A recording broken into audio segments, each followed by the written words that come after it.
blasfemador, ele estava expulsando o demônio porque ele estava com Beuzebu, né? Os fariseus atacando Jesus Cristo, o Filho de Deus vivo, e ficava perseguindo, vendo no meio de puxar o tapete de Jesus para destruir. Só que Jesus foi morto lá porque ele tinha que salvar a humanidade. Olha isso. Teve alguns profetas no passado, que já era o tempo dos profetas, já tinha terminado a missão e faleceu. Como vários, os irmãos apóstolos, tudo morreu de mortes violentas. Paulo teve a cabeça dele decapitada. Mas agora passou quantos aí? Ó? Quase 2000 anos a gente ainda está falando dos irmãos. De Paulo, por exemplo. Quase 2000 anos o irmão é lembrado. Agora aqueles que atacou ele fizeram coisa, ninguém nem sabe nem quem foi aquele povo que estava atacando pedra em Jesus. Estava cuspindo em Jesus, quem é aquele povo? Ninguém nem sabe. Agora o mestre, ele vai ser falado até o final dos tempos. Ele é rei dos reis e é senhor dos senhores. E até quem fizer isso com ele vai ter que se dobrar diante dele. Por quê? Porque os humilhados são exaltados, irmão. A Bíblia também diz que aquele que se humilha, Deus exalta. Então não liga para essa humilhação, essa perseguição, essa calúnia, essa levante do diabo. Deus vai te justificar e vai te dar vitória. E depois essas pessoas vão ficar perplexas de ter dado lugar para o diabo e vai saber que estava dando lugar para o diabo. Porque Deus não tem o culpado por inocente, nem inocente por culpado. E eles vão se arrepender, glória a Deus, maravilhoso. Maravilhoso que ainda dá para ele se arrepender, para ela se arrepender. Então não desejo o mal dele, nem o mal dela, não desejo o mal do próximo. Desejo o bem.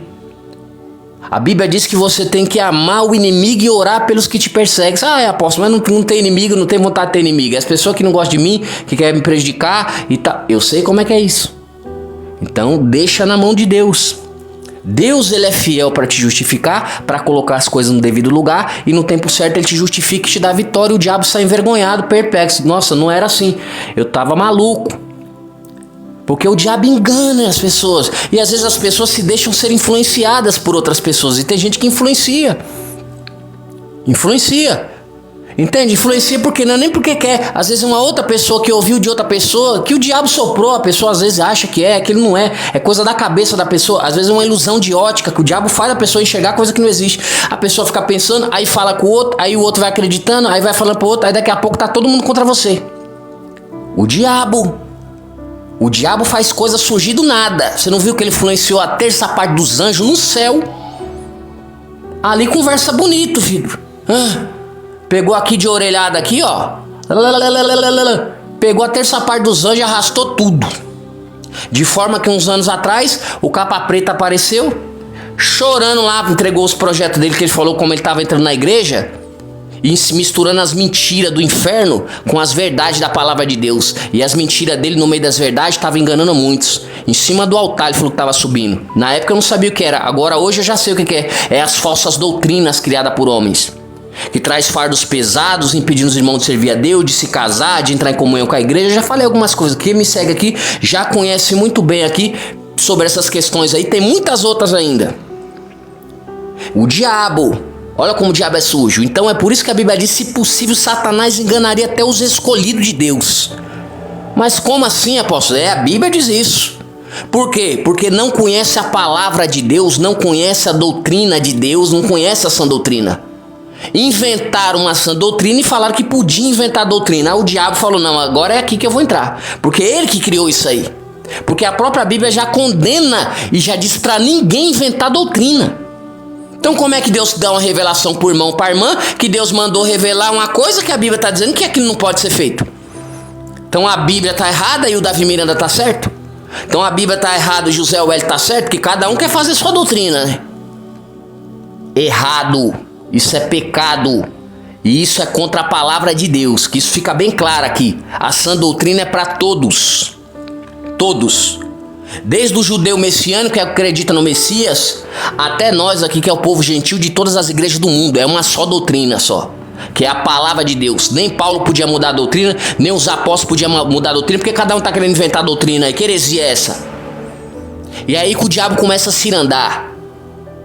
Aí a igreja que o cara pode continuar vivendo nas suas práticas do pecado. Que é os que não quer compromisso, não quer santificar. Mas por que não consegue? Que não ora e não jejuma. Quando ora e jejuma tem força para vigiar, se afastar do pecado, falar não.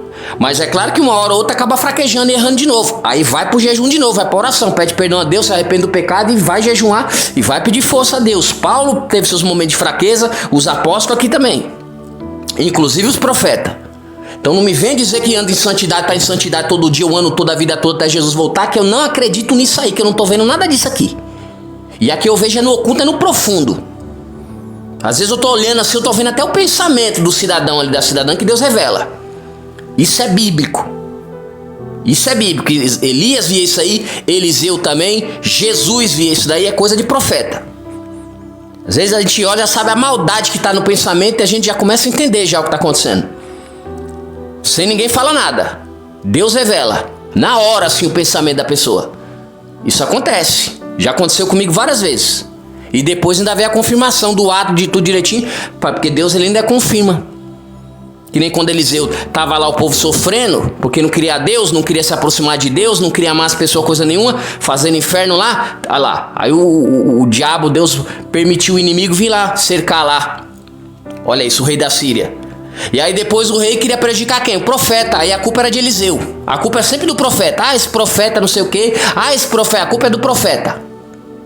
Aí o rei mandou matar o profeta lá. Quando chegou lá, o espírito chegou primeiro e já avisou. Falou, ó, tava vindo aí te matar aí, ó.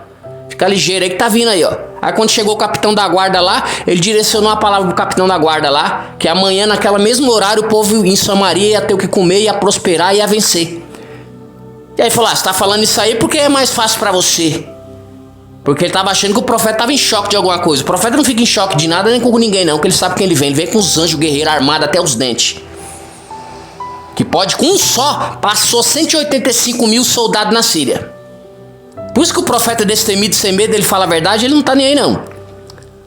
Lógico que é, às vezes pode passar um constrangimento, outro ali. Tem situações que às vezes o profeta vai passar que ele fala, meu Jesus, e agora? Não posso nem fazer nada, porque senão prejudica a obra de Deus.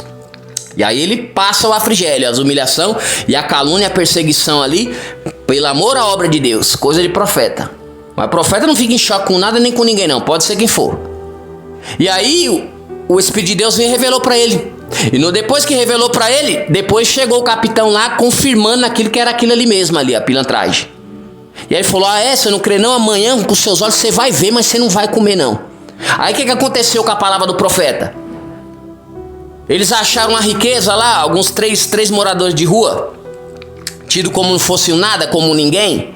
Aí eles falaram, a gente já tá aqui, já não tem comida, não tem nada. O povo de Samaria não tem nada para dar pra gente, a gente vai morrer de fome.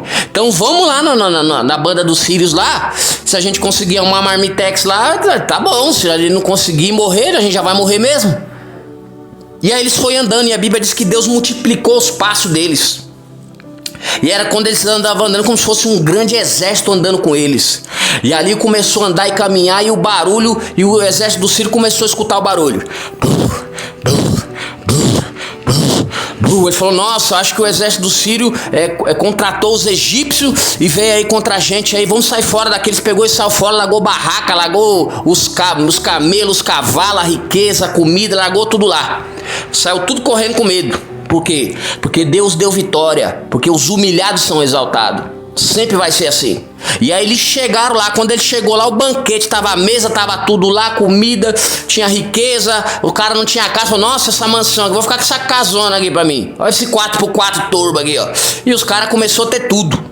Aí eles pegou muita riqueza, ficando rico, começou a estocar dinheiro. Aí eles falou, não, eu tenho que voltar lá pra avisar o pessoal lá em Samaria que essa benção aqui é muita benção só pra nós.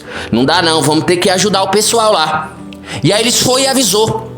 O rei mandou uns espião para ver se era aquilo mesmo. Era. Aí começou a vender lá na cidade os alimentos, que o povo estava pagando 50 moedas de prata, se eu não me engano agora, que faz um tempo que eu li esse texto, 50 moedas de prata por uma cabeça de jumento. Que carne que tem na cabeça de jumento? Não tem nada. Era 50 moedas de prata, caríssimo. O povo estava comendo esterco de pombo. Tava utilizando aquilo, eu acho que como tempero. Eu acho que era 5 moedas de prata, 1 quilo de esterco de pombo. O povo estava comendo fezes de animal. Olha isso. Porque não tinha o que comer. Mas aí agora 5 quilos de farinha já estava custando 5 moedas de prata. Igual o profeta falou.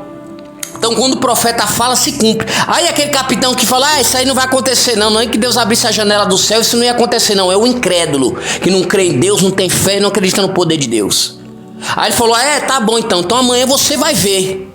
Morou? Você vai ver, mas você não vai comer não. Você vai ficar só olhando porque você não tem fé. Você só vai olhar e você não vai comer, porque você é afrontoso.